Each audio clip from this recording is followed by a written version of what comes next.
16 मे 2025 एक बातमी येते की वैष्णवी हगवणे यांचा मृत्यू झाला. सुरुवातीला म्हटलं गेलं की ही आत्महत्या होती, परंतु जेव्हा पोस्टमॉर्टमचा रिपोर्ट समोर आला तेव्हा संपूर्ण महाराष्ट्र हादरला. कारण शरीरावरती अत्याचाराचे वळ, मारहाणीचे ठसे आणि एका आईचा जळ फाटणारा आवाज की यांनीच माझ्या मुलीला मारलं. आणि अशातच वैष्णवीचे 9 महिन्याचे बाळ देखील गायब होते. आणि मग संपूर्ण देश विचारू लागला की वैष्णवी गेली, परंतु तिचं 9 महिन्याचं बाळ कुठे? आणि मग राज्य महिला आयोगाला जाग आली आणि राजकीय पाठराखण बाजूला ठेवत शेवटी 22 मे रोजी ते छोटंसं बाळ कसपटे कुटुंबाच्या ताब्यात दिलं गेलं. परंतु मूळ प्रश्न अजूनही तसाच होता की राजेंद्र हगवणे आणि सुशील हगवणे हे दोघेही फरार होते आणि ते सापडणार कधी? आणि मग सुरू झाला तो शोध. 6 टीम्स आणि 2 जिल्ह्यामध्ये तपास, तसंच दुसऱ्या राज्यामध्ये देखील तपास सुरू केला गेला होता, परंतु हे बापले काही सापडत नव्हते. आणि मग अशातच 17 मे रोजी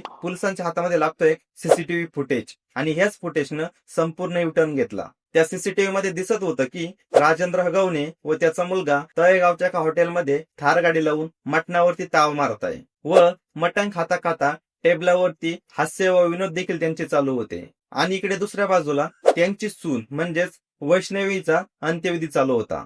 वैष्णवीच्या मृत्यूनंतर दुसऱ्याच दिवशी बापलेक फरार झाले होते. आणि मग त्यांनी पौंद हॉस्पिटल, तळेगाव, वडगाव मावळ, पवना धरण आणि पुढे अमोल जाधवांचं शेत, प्रीतम पाटलांचं फार्म हाऊस, हेरिटेज हॉटेलमध्ये 2 दिवस असं करत दोन्ही बापलेकांनी त्यांची 7 दिवसाची ट्रिप पार पाडली होती, ते देखील सर्वांच्या नाकावर टिच्चून. परंतु इथं प्रश्न निर्माण होतो की मग पोलीस काय करत होते? कारण राजेंद्र हगवणेचा फोन सुरू होता, तो पुण्यात आणि साताऱ्यामध्येच फिरत होता. तो हॉटेलमध्ये गेला, हॉस्पिटलमध्ये गेला, परंतु तरी देखील तो कुणाला दिसला कसा नाही? की मग त्याला कुणाचं राजकीय अभय मिळालं होतं हे देखील बघायला हवं. आणि मग शेवटी येतो तो 23 मे पहाटेचा क्षण. स्वारगेटहून राजेंद्र हगवणे आणि सुशील हगवणे अटकेमध्ये घेतले जातात. परंतु इथं देखील ट्विस्ट आहे, कारण ही अटक करण्यात आली त्यावेळी पोलिसांकडून हजर झाले असं शब्द वापरले गेले.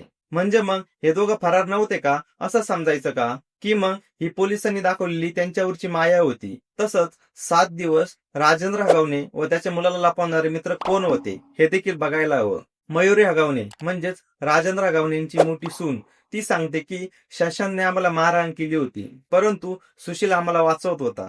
मग जर सुशील तुम्हाला वाचवत होता तर तो फरार का होता असा प्रश्न देखील लोक विचारत आहेत. परंतु सगळे प्रश्न अजून तरी अनुत्तरितच आहेत. पण आता आरोपी मात्र ताब्यात आहेत आणि म्हटलं जातंय की त्यांच्यावरती कठोर कारवाई होणार आहे. पण या केसचा शेवट नक्की होणार कधी? आणि विशेष म्हणजे हे बापलेकांना 7 दिवस एवढा काळ लागता कसं आलं व ते सापडले कसे नाही? व पोलिसांना देखील 7 दिवस या बापलेकांचा स्वभाव कसा काय लागला नाही का? मग याच्या मागे कुठला तरी मोठा हात होता हे देखील बघावं लागेल. कारण हे प्रकरण फक्त एका कौटुंबिक वादापुरतं मर्यादित नाही, तर ही कहाणी आहे स्त्रीवरील अत्याचाराची आणि सत्तेच्या छायाखाली दबलेल्या न्यायाची, तसंच समाजाच्या गप्प बसणाऱ्या मानसिकतेची. हा व्हिडिओ जर तुम्हाला आवडला असेल तर व्हिडिओला लाईक करा, शेअर करा व अशीच माहितीपूर्ण व्हिडिओ यापुढे बघण्यासाठी आपला युट्यूब चॅनल महाराष्ट्र लाईव्हला नक्की सबस्क्राईब करा.